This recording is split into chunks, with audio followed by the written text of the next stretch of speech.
Willkommen zurück auf meinem Kanal. Heute zeige ich dir, wie du zartes Schweinefilet in cremiger Pilzrahmsoße zubereitest und das Ganze in unter 30 Minuten. Ein stressfreies Feierabendgericht, das jeder hinbekommt. Als erstes setzen wir Wasser für die Nudeln auf. Topf füllen, Deckel drauf, volle Hitze, so kocht es deutlich schneller. Zweites Schweinefilet vorbereiten.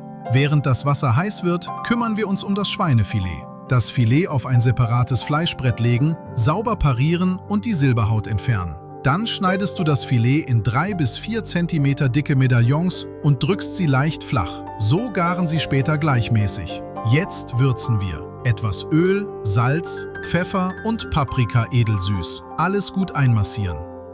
Schweinefilet im Airfryer bräunen. Der Airfryer wird auf 200 Grad vorgeheizt. Die Schweinemedaillons kommen hinein und bräunen 4 Minuten auf der ersten Seite. Danach wenden wir sie und geben ihnen weitere 4 Minuten. Außen bekommen sie eine schöne Farbe. Innen bleiben sie bewusst noch nicht fertig. Das sorgt später in der Soße für perfekte Zartheit. Während das Schweinefilet im Airfryer ist, schneiden wir unser Gemüse. Pilze, Zwiebel, Knoblauch und Frühlingszwiebeln klein schneiden. Das lässt sich alles wunderbar parallel erledigen und spart Zeit. Wenn das Wasser kocht, kommen die Nudeln hinein. Hitze etwas herunterstellen, damit nichts überkocht und die Garzeit im Blick behalten. Jetzt geht's an die Soße. In einer Pfanne erhitzen wir etwas Butter und lassen die Zwiebeln glasig werden. Der Knoblauch kommt kurz danach dazu.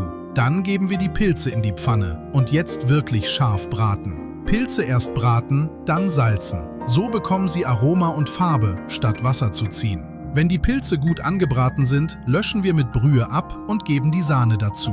Alles kurz aufkochen lassen und etwa 5 Minuten köcheln. Jetzt binden wir die Soße. Dafür rühren wir 1 bis 1,5 Teelöffel dunkle Mondamin-Mehlschwitze direkt in die kochende Soße ein. Kurz köcheln lassen und die Soße wird wunderbar cremig und leicht dunkel. Die Schweinemedaillons kommen jetzt aus dem Airfryer in die Soße. Bei niedriger Hitze lassen wir sie 4 bis 6 Minuten ziehen. So bleiben sie unglaublich zart und saftig. Zum Schluss heben wir die frisch geschnittenen Frühlingszwiebeln unter. Das gibt der Soße eine schöne, frische Note. Jetzt nur noch die Nudeln abgießen und alles anrichten. Schöne Portion Nudeln, cremige Pilzrahmsoße darüber und das zarte Schweinefilet obendrauf. Vielleicht ein paar frische Kräuter und fertig ist ein fantastisches Gericht in unter 30 Minuten. Wenn dir das Rezept gefallen hat, lass gerne ein Like da und abonniere den Kanal, damit du keine meiner stressfreien Feierabendrezepte verpasst. Das volle Rezept findest du in der Beschreibung. Guten Appetit und bis zum nächsten Mal!